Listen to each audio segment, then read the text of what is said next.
c'est par un souci donc d'éveiller les populations, le peuple sénégalais, pour qu'ils sachent que le changement du Sénégal donc n'est pas entre les mains des hommes politiques. Donc c'est pas en changeant les régimes, en changeant les hommes, les présidents, que le Sénégal va changer. Ouais, mais le problème du Sénégal, c'est le système. Maintenant, donc pour changer le système, on doit commencer par nos comportements. Parce que même dans le livre, il y a un chapitre qui s'intitule « Le problème du Sénégal, il est sociologique », c'est-à-dire il est comportemental. Le système, déjà, Ousmane Sonko le définit par son caractère hétérogène. Donc il est hétérocomposé donc par toutes les catégories socio-professionnelles, donc par les religieux, par les politiques, par les communicateurs traditionnels, donc qui profitent de ce système et qui ne veulent pas que le système change. Il y a aussi, comment il s'appelle encore, Dr Cheikh Dianti, qui a défini le système par son caractère reproductif. C'est-à-dire pour lui, le système se reproduit. Donc d'époque en époque, d'année en année, donc c'est les mêmes pratiques, c'est les mêmes hommes. Et nous, on l'a défini par son caractère sociologique, ancré et obligatoire. C'est-à-dire la manière dont fonctionne actuellement le Sénégal, ça s'impose à tout le monde. Ça s'impose à tout le monde. Il y a des lois qui sont votées. C'est pourquoi même dans le livre, je dis qu'au Sénégal, nous avons des lois sans justice. Nous avons des programmes et des projets de développement sans prospérité. Nous avons des réflexions, nous avons des séminaires surtout sans réalisation concrète.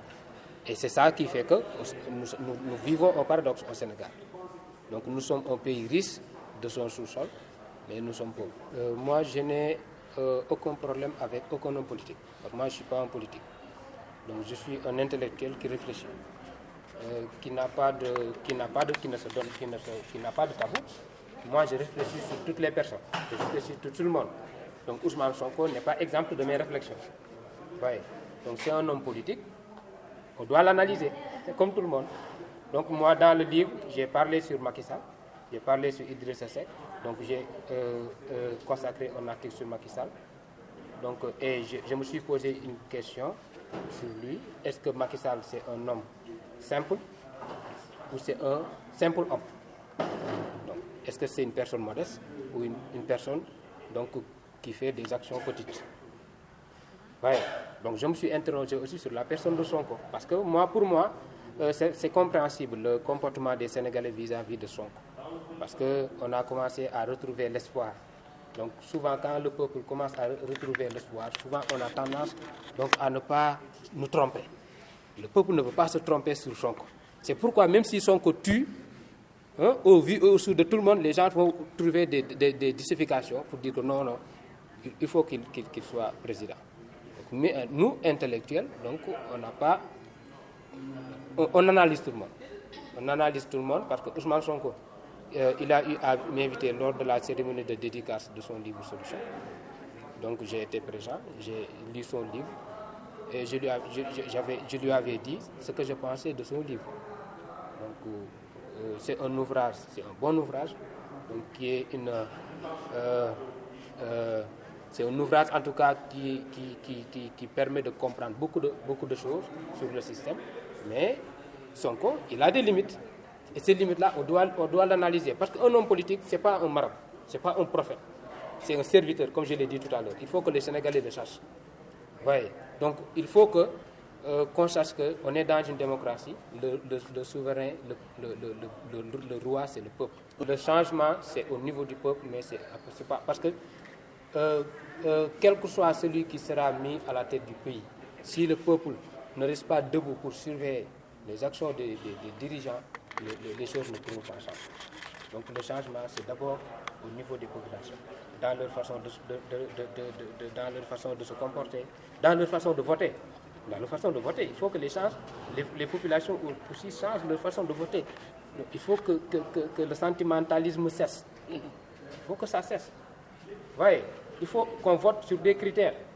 Parce que si Sonko meurt demain, mais le Sénégal va continuer. Parce que Sonko, il a joué son rôle, il a du mérite, mais Sonko, à lui seul, il ne peut pas combattre le système.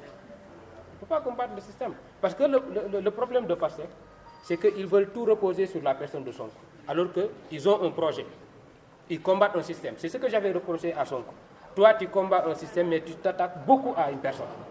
Alors que le système n'est pas une personne, et le projet ne doit pas reposer sur une personne. Donc, c'est ma conviction. Le système n'est pas une personne, donc ce n'est pas en dégageant Macky Sall que les choses vont changer. Il faut que les gens se sachent. On a dégagé Abdou Diouf, les choses ne vont pas changer. On a dégagé Wade, voyez, on en est à cette situation. En tout cas, il y a un recul de légitimité donc des marabouts. Et il y a beaucoup de causes, hein, donc beaucoup de facteurs qui l'expliquent. Et parmi ces facteurs, il y a la collusion donc entre l'autorité maraboutique et les politiques. Maintenant, les Sénégalais n'ont pas tourné le dos à la religion, à l'islam. Ils n'ont pas tourné le dos aux confréries ou aux fondateurs de confréries. Mais maintenant, ils sont beaucoup plus réfléchis. Ils sont beaucoup plus réfléchis dans leur relation avec les Autrement dit, les consignes de vote ne sont plus automatiques. Donc, les consignes de vote ne sont plus automatiques. C'est pourquoi même depuis 2012, donc, il y a beaucoup de marabouts qui évitent donc, de donner des consignes de vote directes. Souvent, ils le font de manière indirecte. Mais depuis 2000, parce qu'on a vu ce qui s'est passé en 2000. On a vu aussi ce qui s'est passé en 2012, je pense, à Tivaouane. Il y a un marabout même qui a dit que bon, les Tidjanes de Tivaouane là, ils sont indisciplinés, ils ne croient pas en Seydi Hadji Malick. Parce qu'il avait donné, c'était un fils je pense, un fils de Seydi Abdou Aziz Junior. Ouais. Maintenant, moi je pense que le peuple a commencé à prendre ses responsabilités. Donc pour traiter directement avec les politiques. Et c'est ça la démocratie. Parce qu'il ne doit pas y avoir d'intermédiaires. Depuis l'indépendance, c'est les marabouts qui étaient les intermédiaires entre le peuple et les politiques. Maintenant, il ne doit plus y avoir, il doit plus y avoir des intermédiaires entre le peuple et les politiques. Et moi, j'ai fait une proposition. Et dans le livre, j'ai posé une question, est-ce que c'est l'État au Sénégal? Parce que souvent, les gens se disent, l'État, c'est le peuple. Moi, j'ai dit, au Sénégal, l'État, c'est qui? C'est le peuple ou les politiciens? Bon, idéalement, normalement, l'État doit être le peuple. Parce qu'on est dans une démocratie, les lois doivent émaner du peuple. Donc le président de la République doit gouverner sur la base de la volonté du peuple. Mais souvent, l'État est un peu loin. C'est pourquoi on a créé la décentralisation. Mais la décentralisation aussi, elle n'est pas fonctionnelle. Parce que même nous, si vous faites un micro-trottoir à Thiès, vous allez voir beaucoup de Thiessois qui ne connaissent pas Birame Souleye Diop. Ouais.